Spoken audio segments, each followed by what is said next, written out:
Kamusta mahal na mga manonood, maligayang pagdating sa aking channel. Ngayon ay nandito ako kasama ang balita nina Engin Akyurek at Tagba Buyak-Ustan. Nagrebelde si Engin Akyurek laban sa mga alingaw-ngaw ni Tagba Buyak-Ustan. Alamin ang mga katotohanan.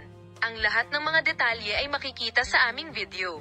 Bago lumipat sa aking video, huwag kalimutang mag-subscribe sa aking channel, i-like ang aking video at ibahagi ito. Ngayon ay lumipat tayo sa mga detalye ng ating balita. Oo, mahal kong mga taga-subaybay, ang mga sikat na aktor na sina Engin Akyurek at Tuba Buyak-Ustan ay hindi pa tahimik tungkol sa mga chismis na may mga chismis tungkol sa kanila sa media lately.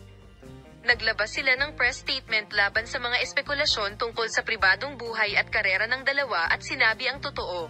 Narito ang mga detalye ng pinag-uusap ang pahayag. Kamakailan, binasag nina Engin Akyurek at Tuba Buyak-Ustan, isa sa pinakasikat at kilalang aktor ng Turkey, ang kanilang katahimikan laban sa mga chismis na kumakalat sa mundo ng magazine at gumawa ng pahayag sa pahayagan.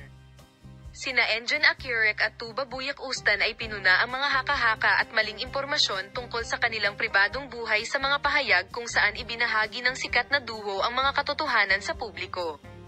Ang mga kinatawan ng insider ay nagsasabi na ang mga balita at chismis na inilathala kamakailan sa media ay hindi nagpapakita ng katotohanan.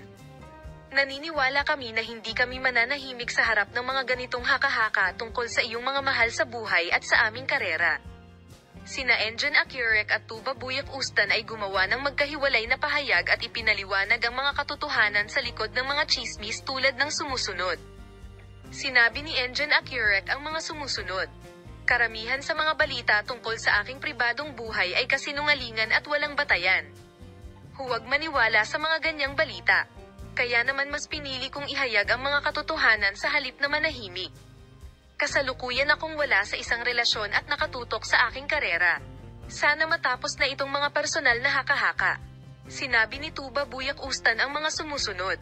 Ang iyong pamilya at ang aking karera ay napakahalaga sa akin. Naging mainit na paksa si Tuba Buyak-Ustan.